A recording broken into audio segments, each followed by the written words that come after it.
A dramatic turn of events this week in the case that has gripped 2 states and left a community in mourning. Ashlee Buzzard, the Lompoc mother accused of the cold-blooded execution of her 9-year-old daughter, Melodee, has officially made her move in court. Appearing in a yellow jail jumpsuit, her face a mask of indifference, Buzzard stood before a judge and entered a plea of not guilty. She isn't just denying the murder, she is denying every single allegation the state has leveled against her, including the chilling lying in wait special circumstance. But the real shocker came after the plea. The judge has now issued a gag order in this case. This means law enforcement, the district attorney's office, and the defense are now legally barred from speaking to the media about the details of the evidence. Why the sudden silence? Usually, this happens when the evidence is so sensitive or the public outcry is so loud that the court fears a fair trial is impossible. As the shutters come down on public information, we are left with the evidence already gathered, a trail of digital breadcrumbs and forensic matches that the prosecution says leads directly to one person. Ashlee Buzzard remains behind bars, held without bail. She is presumed innocent under the law, but the mountain of evidence the state is preparing for the January 7th hearing suggests a very different story. To understand the sheer scale of this tragedy, we have to look at the clock. Investigators have now narrowed down a window of time that is as efficient as it is terrifying. According to the criminal complaint, the entire sequence took place in a mere 72 hours. On October 7th, Ashlee Buzzard and 9-year-old Melodee pulled out of their driveway in Lompoc. By October 10th, Ashlee was back home. In those 3 days, she covered over 1,000 miles across 4 different states. This wasn't a leisurely road trip. Analysis of the rental car's GPS and highway flock cameras shows a driver on a mission. The white Chevy Malibu was spotted crossing into Arizona, cutting through the corner of Nevada, and pushing deep into the rugged wilderness of Utah. But it's the return trip that has investigators convinced of foul play. Sources indicate that on the way back to California, the car's digital signature changed. The stops became shorter. The movement became more direct. And most importantly, the passenger seat was now empty. Detectives believe the murder occurred sometime between the night of October 8th and the morning of October 9th in the desolate Red Rocks of Wayne County. That gave Ashlee just enough time to dispose of the evidence and race back to Lompoc to resume her life as if nothing had happened. She didn't just drive across the West, she drove a 72-hour loop intended to erase her daughter from the map. Now, let's talk about the specific legal strategy being used by the Santa Barbara County District Attorney. Among the list of charges is a very specific and very heavy special allegation, lying in wait. In the state of California, lying in wait isn't just a phrase, it is a legal mechanism that upgrades a murder charge to the highest possible level. To prove this, the prosecution must show 3 things. First, a period of concealment or watchful waiting. Second, a surprise attack. And third, that the killer intended to take the victim unawares. This is where the evidence of the wigs and the rental car comes into play. The DA is arguing that the disguises weren't just for privacy. They are alleging that Ashlee Buzzard was actively concealing her identity and her purpose from her own daughter. Every mile of that 1,000-mile trip, every license plate swap, and every synthetic hair of those wigs is being framed as evidence of a calculated ambush. By pleading not guilty to this specific allegation, Buzzard's defense is trying to argue that whatever happened in that desert, even if they eventually concede she was there, was not a planned, lying-in-wait execution. But make no mistake, the prosecution is using this allegation to lock the door behind her. By proving lying in wait, they automatically trigger a sentence of life without the possibility of parole. They are telling the court that this wasn't a crime of passion or a sudden snap. They are alleging it was a cold, multi-state operation where a child was lured to a remote location by the one person she was supposed to trust most. If the 72-hour timeline is the skeleton of this case, then the ballistics report is the heartbeat. In a 30-minute investigation, we have to look at how a single piece of brass, no larger than a fingernail, became the ultimate witness in a silent desert. When the Wayne County Sheriff's Office processed the scene near State Route 24, they didn't just find Melodee. They found spent shell casings. In the world of forensics, a shell casing is essentially a mechanical fingerprint. When a gun is fired, the firing pin strikes the primer with a specific force, leaving a distinct mark. As the bullet is expelled, the internal grooves of the gun barrel leave microscopic rifling marks on the metal. For weeks, these casings were just pieces of metal in an evidence bag. But back in California, Lompoc detectives had already executed a search warrant on October 30th at Ashlee's residence. While they were looking for Melodee, they were also looking for anything out of place. Inside a trash container on the property, they recovered a single, discarded shell casing. At the time, it was a maybe. The breakthrough came when the FBI laboratory and the ATFE performed a side-by-side comparison using a comparison microscope. The marks on the casing found in the California trash were an identical match to the marks on the casings found near Melodee's body in Utah. But the science goes even deeper. Technicians also performed a trace element analysis. Every batch of ammunition has a specific chemical signature in the lead and the gunpowder. The rounds found in Ashlee's home, the live round later found tucked into a crevice of the rental car, and the spent rounds in the desert all shared the exact same chemical profile. This creates a chain of possession that is almost impossible for a defense team to break. It proves that the ammunition was purchased, possessed, and discarded by the same person who stood over Melodee in the Utah wilderness. The defense may argue that Ashlee wasn't the one who pulled the trigger, but they now have to explain how the evidence of the murder traveled 1,000 miles back to her personal trash can. However, there is a massive hole in the puzzle that investigators are still racing to fill. Where is the gun? Despite the match, the actual firearm used in the execution has not been recovered. Forensic experts believe Ashlee may have used the vast, uninhabited stretches of the Mojave Desert or the Sierra Nevada mountains to discard the weapon during her high-speed return trip on October 10th.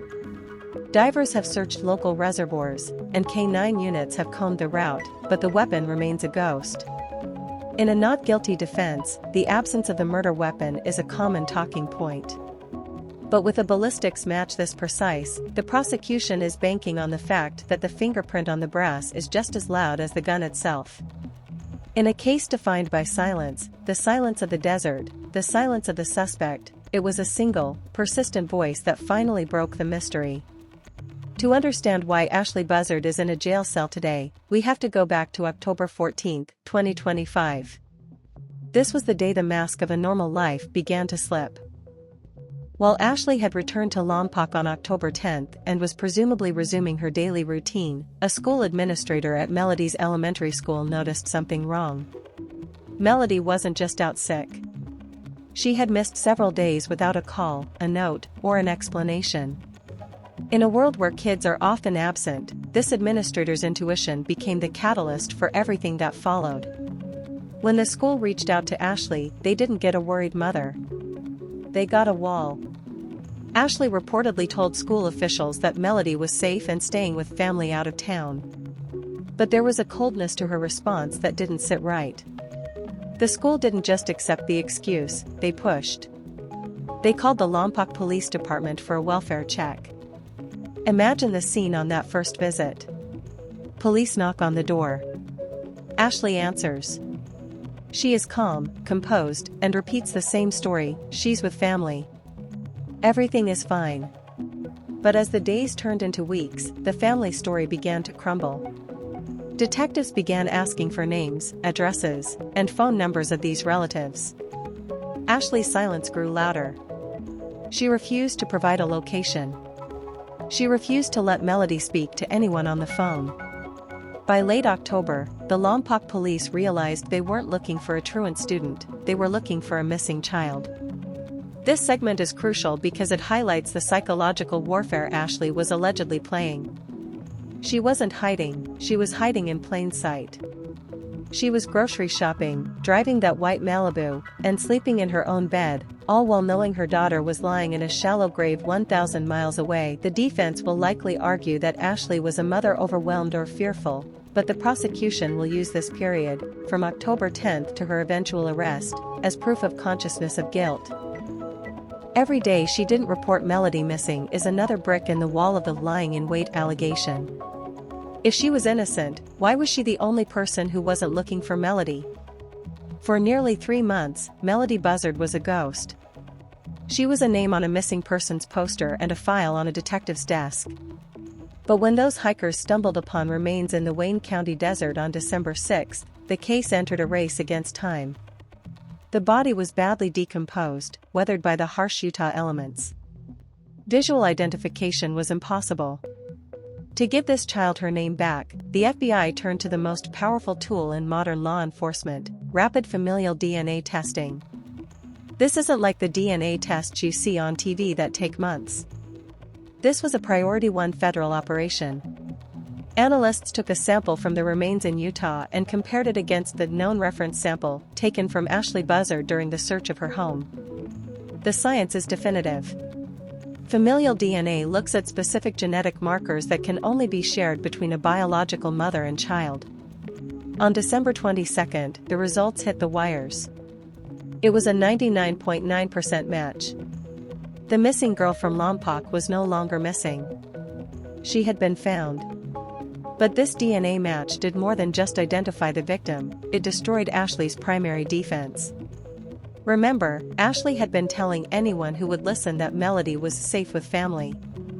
The DNA proved that while Ashlee was back in California telling those lies, Melodee's body was already miles deep in the Utah wilderness. In our 30-minute deep dive, we have to recognize the chilling irony here.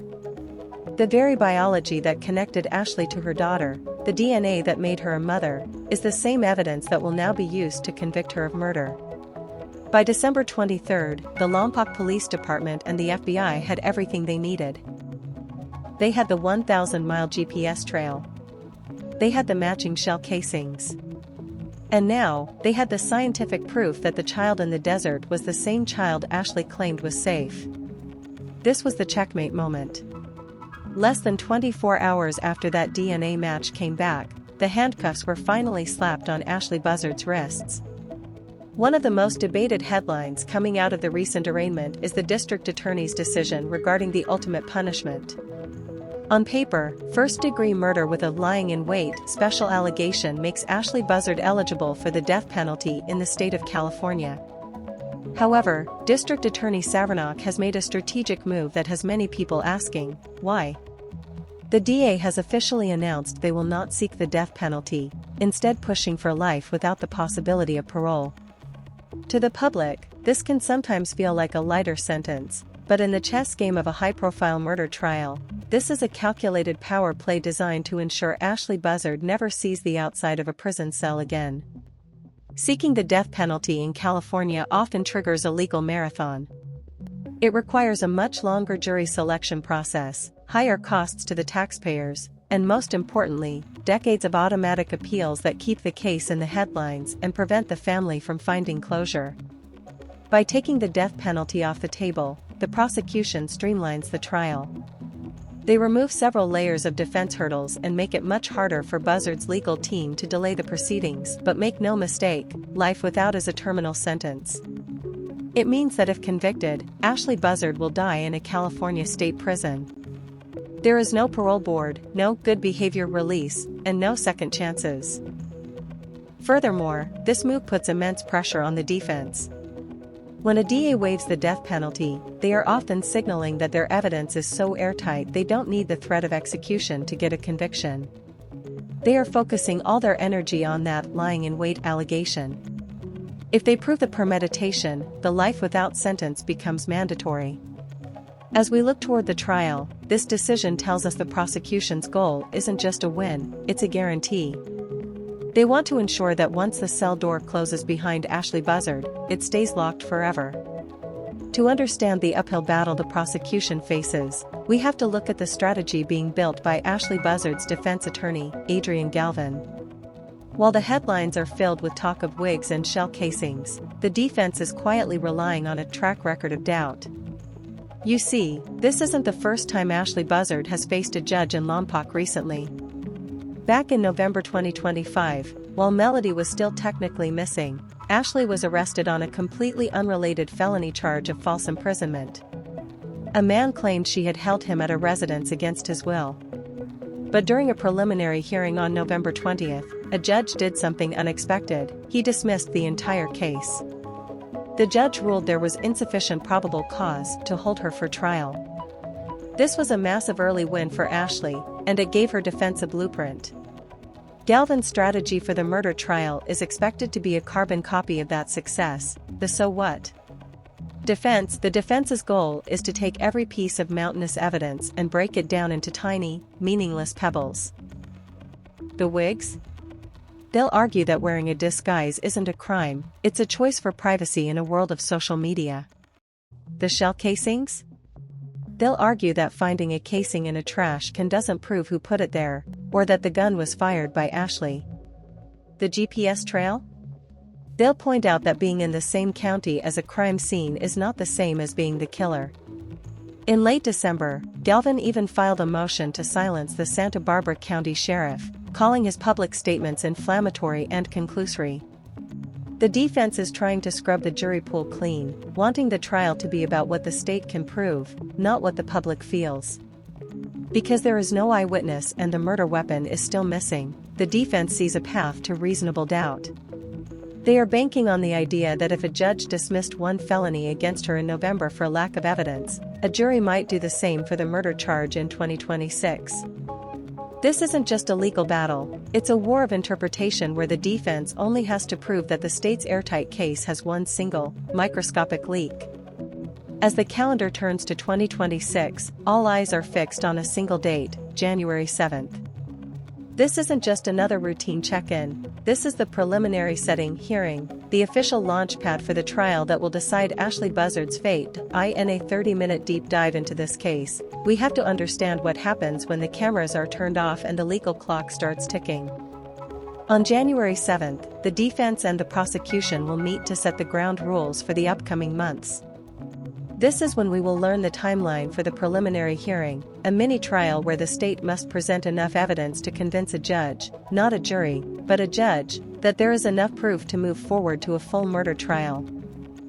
But there is a high-stakes game of discovery happening behind the scenes.